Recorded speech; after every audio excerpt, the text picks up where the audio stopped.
Okay, so I thought I'd make a video teaching you about vaginas, as you do. To help me, I drew this grey person, and you can see that this grey person, look, has a vulva and bladder and womb and uterus and stuff. So I'll just recap you on all of that stuff. So this is a side-on picture of the vulva and female reproductive organs, I guess. So on the right there you can see there's the ovary, that's where eggs are released, the fallopian tube, the eggs go down, and there's the womb or the uterus where fertilization and babies happen. Then more importantly for this video, on the left you can see there is the clitoris. You might have seen in the other video that it's much bigger on the inside than it is on the outside, so you can see the small kind of P shape at the top is the bit you can see on the outside, but inside it's really, really big. More on that in a bit. Beneath that is the urethra, where wee and female ejaculation comes out. Again, see the other video. It's to do with the prostate gland. You can see there is the G-spot area, which is the upper wall of the vagina. Might talk about that in a bit. There is the vagina, and there is the cervix. So you can see all that together.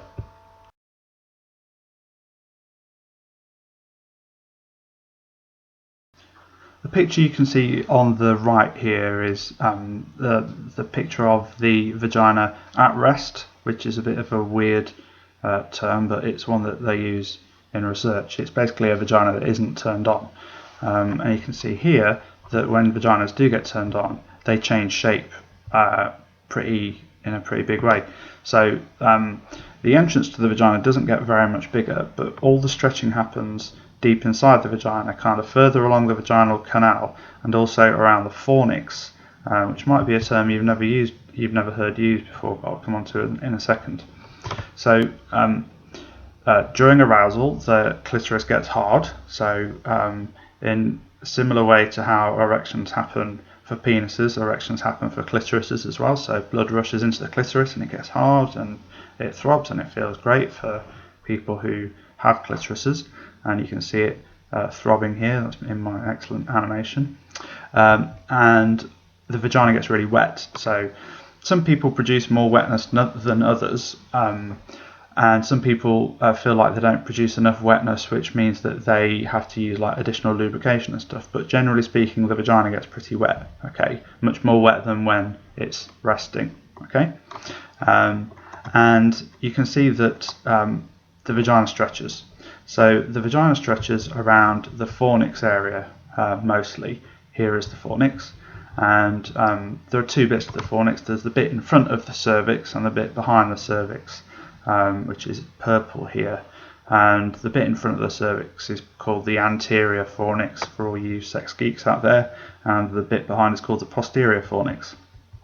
This is the bit where most of the stretching happens. Okay, so if you're going to have entry sex, if entry sex is your thing, and you like doing that with penises or fingers or sex toys, I'm using a sex toy here in this particular video, you can see that when the vagina is really, really aroused, the sex toy moves into this space called the fornix and it stretches it. Okay, so it moves either into the anterior fornix or into the posterior fornix, and depending on where the sex toy or penis or fingers go, kind of depends on the shape and the size and in what position you're in. So this is why some people like to have sex in particular positions. So being in front or behind or on top might feel more comfortable for somebody if they prefer the penis or toy or fingers to be in a particular place.